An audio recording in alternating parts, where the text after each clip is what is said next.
Hey, pricing has just been released on the 2020 Toyota Tundra, and the pricing is going up.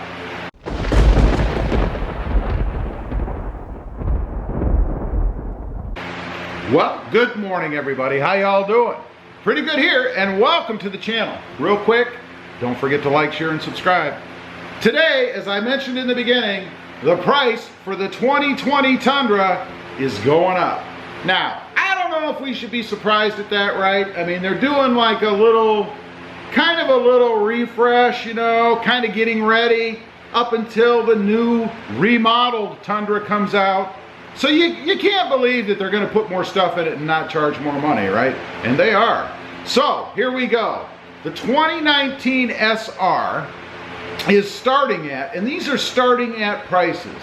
Of course, if you add anything to it, you know, the little bells and whistles and things that the dealers like to throw in, you know, floor mats, tonneau cover, bed liner, I don't know, whatever, it's going to cost you more money. So these are starting prices. The SR in 2019 was $33,265.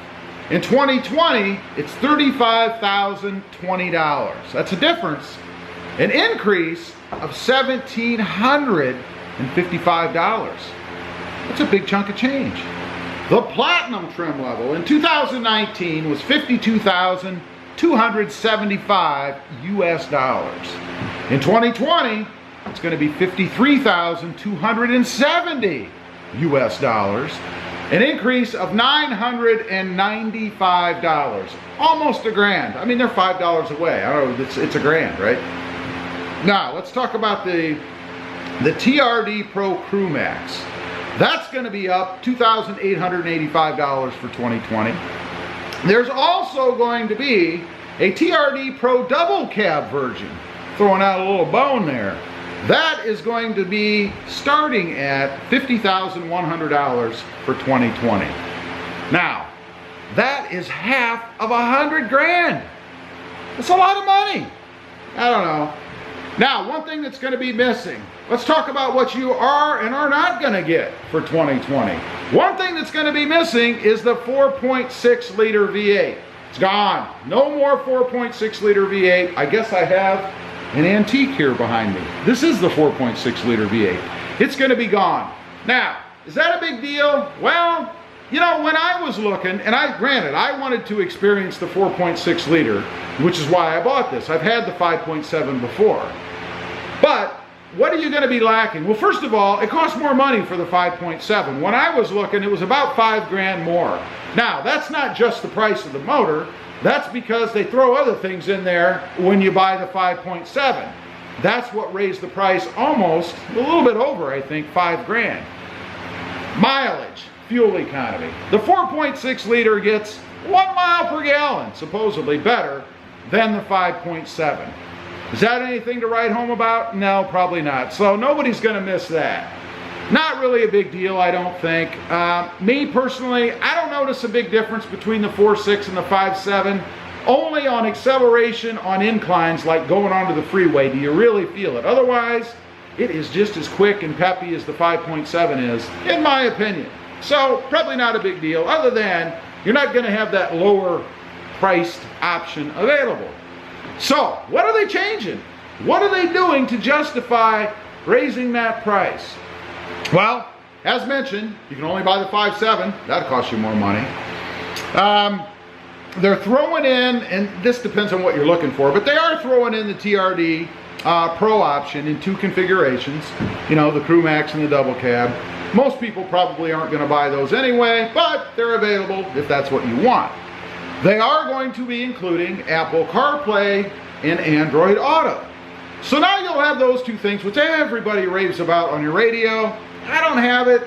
I've never had it. I don't know if I really care, but if you do, you're going to get that for a little more money. Larger screens. For all models, across the board, you're going to have larger screens. The SR is going to come with a 7-inch screen now.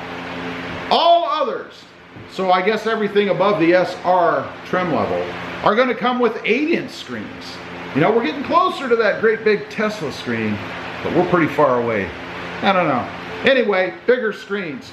there's going to be a smart key. Now, what does that mean? It's not that your key is going to be somewhat smarter than the other one. I mean, they both still start your car, right? Or your truck, in this case. What it means is you're going to have push start and touch entry. You know, you walk up, you touch the handle, the door opens. That's pretty cool. I like that. And you're going to have a button that you just push to start the vehicle. You leave the key in your pocket, right? Now, there's a lot of purists out there that don't like that. They still like having that key sticking up out of that fob, because Tundra, they don't have a key that folds in. It just sticks up, so it pokes you in the leg all the time when you're carrying it around. You're not going to get that anymore. So if you're a big key person, it's going away. It's going away. Now, the last thing is the color. Voodoo blue specifically.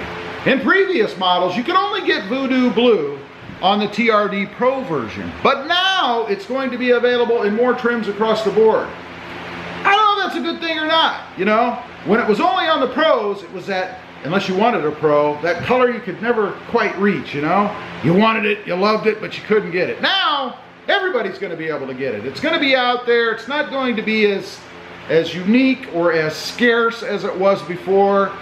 If as many people buy them as many comments I get from people that love it, you're going to see voodoo blue all over the place. So it might become kind of blasé, might become kind of common, and it'll be interesting to see if it's a faddy kind of color, you know? Kind of like Inferno. I love the Inferno color, but at least around here, how often do you see it? I almost bought it for the Tundra back here, but, or I'm sorry, the Tacoma up there, but I didn't. So we'll see. It'll be interesting to find out or see if that is or becomes a faddy color. You know what I mean? So, just a real quick note on the Tacoma. There is no pricing on the 2020 Tacoma yet, but I have a theory. Why did the Tundra go up? Or better yet, why is the Tacoma going to go up? Well, it's pretty simple. You have the Tundra up here now, you know, raised up. And now you've got the Tundra here, or the Tacoma here. It's going to get a little, it's going to go up a little bit, because now there's more room between that Tundra starting price and what could be the Tacoma starting price. And again, you'd be naive to think, in my opinion, that when they add all these things to the truck, they're not going to charge you more money. I mean, I think it's a no-brainer. There is going to be an increase, I think, in the Tacoma pricing. We'll see. That should be coming out soon, because the truck should be coming out probably somewhere in September, October, somewhere in there. So we'll find out. Anyway, I'm curious, what do you guys think? Would this stop you from buying the 2020 Tundra? Is it crazy? Is the price increase warranted for the options that you're going to get? Leave a comment down below and let me know. You know, there are still some 2019s, obviously, and 2018s even still out there on the lot. Would you buy one of those instead? I don't know. As usual, appreciate you guys watching. Don't forget to like, share, and subscribe. And we'll see you next time on the web. Have a great day. Bye.